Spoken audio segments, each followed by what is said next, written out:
Hey everyone, how are you doing? Jason Lawrence here. Today I want to talk about pre-construction agreements. So this is something that we have always kind of loosely done as a builder, because when you're going to start working with somebody, in order to be able to get somebody a price on what it is that they want to build, you typically are going to need a blueprint drawn up so you can get that bid out. And you may need some survey work done. Maybe they're on a really tricky lot and don't know if they're going to have exposure with their basement or how much exposure there's going to be, and those are things that factor into what the total build price is going to be. And it costs money to have a surveyor come out to do survey work. It costs money to have a draftsman put together a blueprint for you, and then you also have a lot of time that you're going to be spending, pricing out, bidding out the home, doing all of the research that you need to do to go back to that homeowner or that, potential future homeowner and then give them a number that is so far out of their budget, they walk away and they're like, oh yeah, we can't do this. And now, you just wasted a ton of time. But at least you didn't pay for, the survey work and the blueprints out of pocket, and now you're out of money as well. So you spent a bunch of time doing this. Time is money. You could have been doing other things. Plus, you had to pay for blueprints, you had to pay for survey work, and now you're at a negative. So that's the worst case scenario. So there are a couple of things that we do to avoid the customer just turning around and walking away and realizing that, after we get blueprints drawn, after we get survey work, that the build is just unattainable for them budget wise. So the first thing that we do is we'll get as much information as we can from the customer. And what I like to do when I get a call from a new customer, or however they end up reaching out to me, I will, over the phone, even before I end up meeting with them and spending a lot of time with them, I'm gonna get as much information as I can from them. I'm gonna kind of vet them. I want to know ideally what their budget is. And I'm not going to ask them that one right off the bat. I first want to find out, what type of home are you looking to build? Is it a ranch or a two-story? Let's just start real basic, or is it a two-story with a first floor master, which we call that a 1.5-story style home. So finding out what style of home it is that they want to build. Now, they may tell you they don't know. Some people are just going to, they want to get the amount of bedrooms that they need, the amount of size that they need. They might have some requirements as far as how big their living room is going to be or what have you.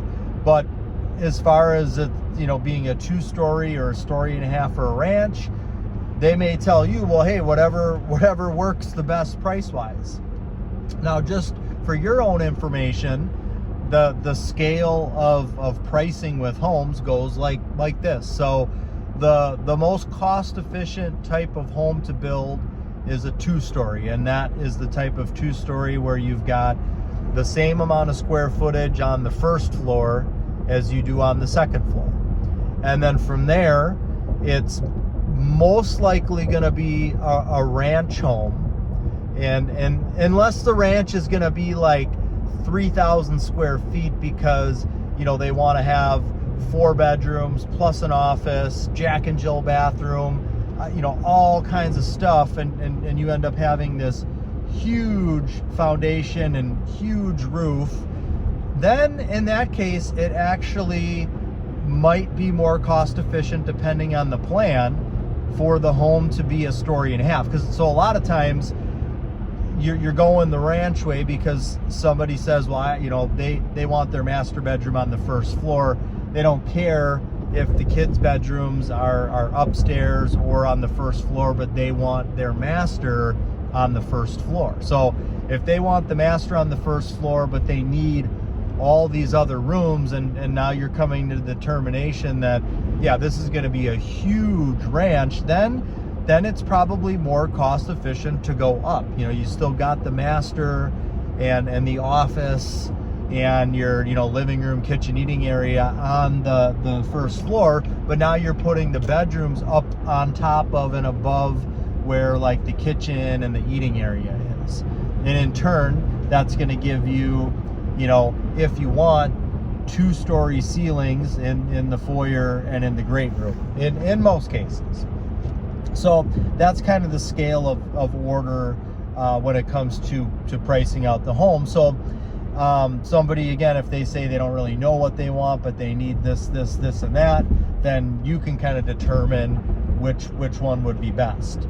But somebody also may have a preference, like, yeah, we really want a 2-story with all the bedrooms upstairs, or we want that 1.5 stories because we want that 2-story great room, that 2-story foyer, and the master on the first floor. So that's one of the first questions that I'm going to ask. The second is, of course, going to be how many bedrooms, how many bathrooms, are there any additional rooms aside from the bedrooms? Is anybody working from home to where, you know, to where they need office space? But I'm gathering information from them so that now I'm getting an idea as to, okay, they say they want a ranch, and these are the amount of bedrooms that they want, the amount of bathrooms, they do want another office space. So now I'm getting an idea as to what the size of the home is going to be. Now, a luxury that I have that you may not have, depending on what type of builder you are, how long you've been around, how big the company is, I can, for, you know, kind of quick giving somebody a ballpark price, you know, for the purpose of being able to do that, I can take one of my ranch floor plans that I already know the base price for, and let's say I got a 2,400 square foot ranch. I know the base price for that is $500,000. Well, I can say, all right, well, you know, based upon what we're talking about here, it's going to be, you know, 2,650 square feet. So I can add that 150 square feet at $95 per square foot. That's what we charge for adding additional square feet to a home. Now, don't get me wrong, that's not what the price per square foot to build is. But once we already have a home and a base price for a home, if we're just, hey, we need to add 100 square feet to this home, we already have a figured out charge of what we're going to do there. Right now it's 95 per square foot. The actual square foot, you know, cost per square foot to build right now is, you know, including nice finishes and site improvements depending on the lot, is closer to, you know, between $250 and $300 per square foot. Anyways, so I'm going to get that information, and then that way I can tell them, and I'm able to kind of do it on the spot on the phone call, because I can look that stuff up. I can figure it out while we're talking. You may need to call that person back. That's fine, but I like to be able to give them what that ballpark cost is before we get too far down the road with things, and before I'm going to meet with them. I mean, if I'm going to spend 2 hours meeting with somebody at the model and getting all of this information, only to find out that we're not even close, you know, with what their budget is and what the price is going to be, well, like I said, time is money, and you can better spend your time doing something else. If you're new to the business and this is maybe your first customer, I would say just go ahead and do it for the practice. Maybe don't even ask them what their budget is. You probably won't be able to give them a ballpark price right off the bat anyways, because you don't have homes with base prices and things like that. So it's good practice to meet with that person, and hopefully it works out. But anyways, if I give them the ballpark price while we're on the phone, and we're so far apart that it just doesn't make sense, well, now I guess we're not going to meet. I'm not going to go down that path. But on the other hand, if they say, okay, well, yeah, that's, because a lot of times what I'll do is I feel like if I'm asking somebody like, hey, what's your budget?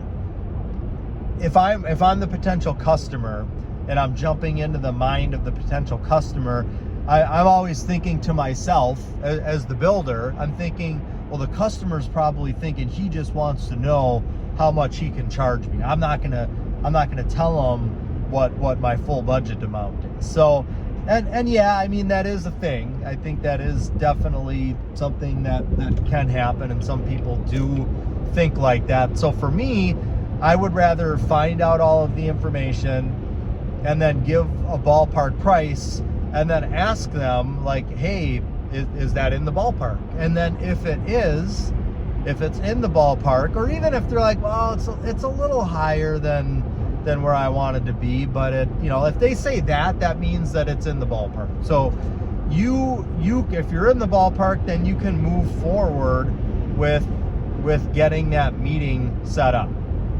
So that's kind of how you get over the first hurdle. So now at least you know that when you move forward to that next step, that there's a good chance that it's going to continue to move forward. So now the next thing that we're going to do is we're actually going to meet, and for me, that's meeting at our model home. Maybe for you, that's meeting at a home under construction. Maybe you just built yourself a new home, and that's kind of your model, wherever that is. But you're going to meet then next with the customer. Now, a lot of times I find that customers have a plan that they found. Maybe they have a plan online that they found. They bring that in, and they want me to give them a price on this. Like, hey, this is what we want to build. Or maybe we work off of one of our floor plans, and then again, it's pretty easy for me. In that meeting, I'm going to get more information, more detail, because we're going to be walking through the house, and I'm going to be trying to get as much info that I can, so that for me, the next step as the builder is putting together some pricing, and even if that's still ballpark pricing, but putting together pricing that I can send to the customer, because then I want the next step after that. I would like to get some type of commitment from that customer. Now I've given them, even if it's ballpark pricing, I'm giving them more detail. Like, here, this is what I'm figuring into my ballpark pricing, so that they know that the ballpark price that I'm giving them, is actually accounting for site improvements and nice finishes and things that we talked about at the model, things that they saw at the model. So now it's even more detailed ballpark pricing, because the next step from there is really, okay, do you want to move forward with this or not?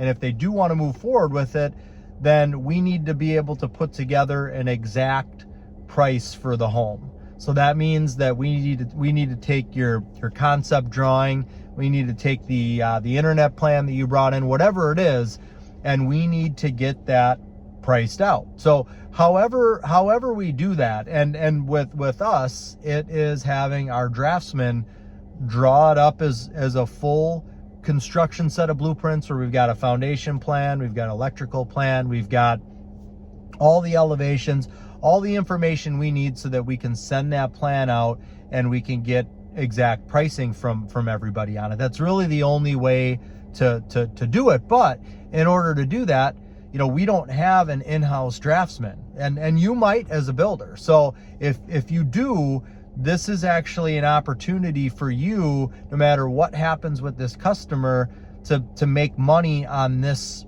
pre-construction agreement process. Now, we don't right now, and maybe this will change, but it's been working fine with people. We don't have an actual agreement that they sign. We basically, when somebody says, okay, well, what's the next step? Or I'm asking them, like, okay, hey, I gave you the real accurate ballpark pricing. It's accounting for everything that we're talking about. Do you want to move forward? If so, we need to get plans drawn.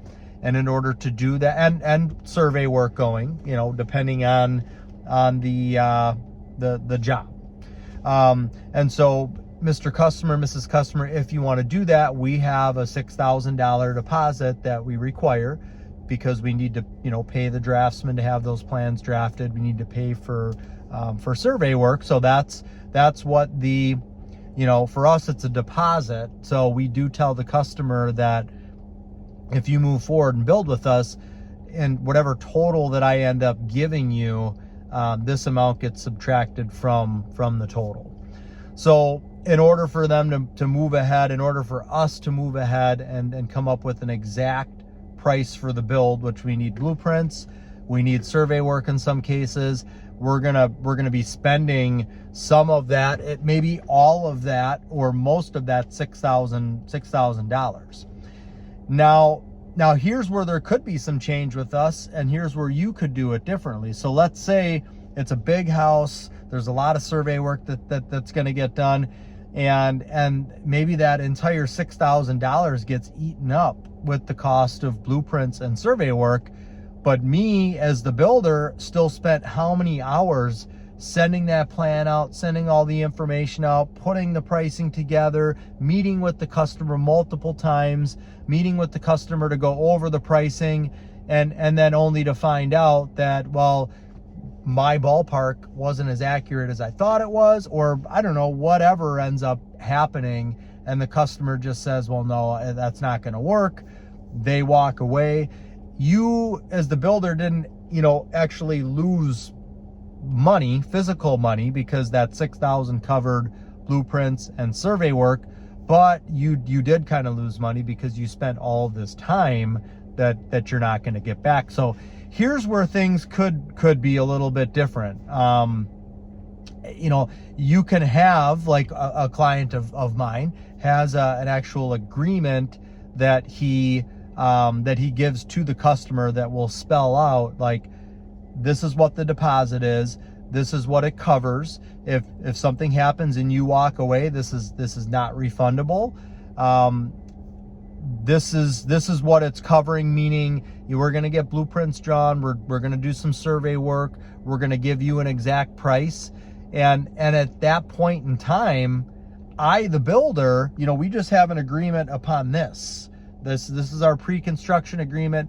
You're paying me to do this. You're paying me too for my expertise, so that if we're drawing up a plan from scratch, I can help you design that plan, because I'm going to have expertise on, okay, do we want to try and keep to our budget, or do we want to go crazy? Because I have suggestions that can help keep the build more cost efficient, as opposed to you just, the customer going to an architect, sitting down with them, having whatever comes into your head drawn out on paper, and then you go to the builder and this is some like crazy plan that's going to cost, $1.5 million, when really you could get everything that you're looking for in a more cost efficient plan that costs closer to $1 million. I mean, I think you as the customer would want to know that, and you might opt to go with the more cost efficient route. So the pre-construction agreement is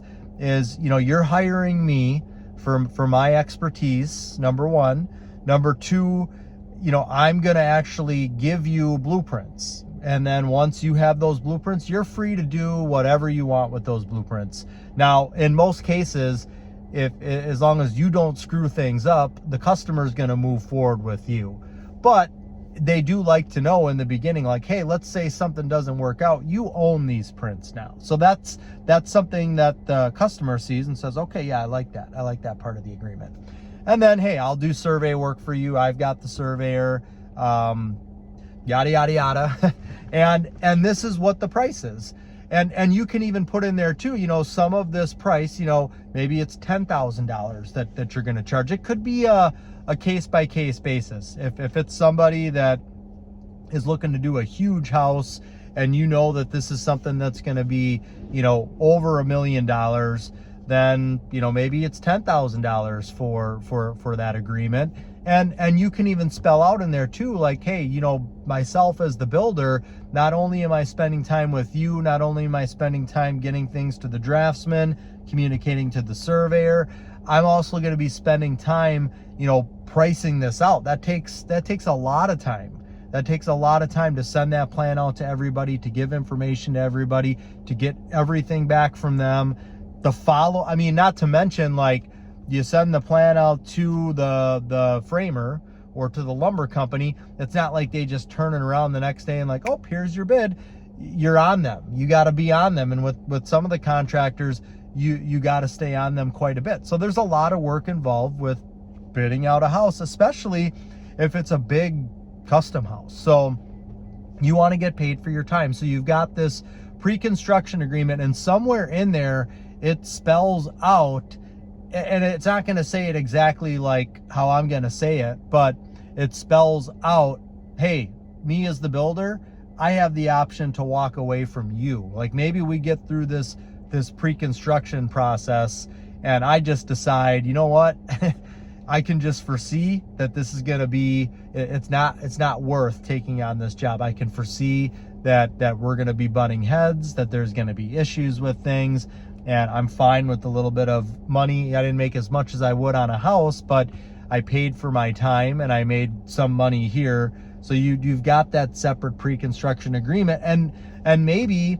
that $10,000, that's not deducted from the total. That's just a straight up, now if they build with you, it's $10,000 more than you're making, you know, or if they don't build with you, it's, you know, 10,000 minus whatever your you know, drafting fees and survey fees are. So that would be my advice. I think it would be smart to have a document actually drafted up, just so that there are no arguments, or there is no recourse by anybody. This is what it was. We both signed it. This is what the amount was, and then that's it. And then I do like the fact that it gives you the opportunity to walk away from the customer. And again, you don't want to say it like that, because if the customer reads that right off the bat, they're going to be like, well, okay, well, why would, you know, why are you, I don't know, it just may not give them a good feeling. And so that it might be something where you can say it differently in there, you know, like, hey, at the point of the pre-construction agreement, you know, if everything in here is met, both parties, you know, can decide whether they want to move ahead or not.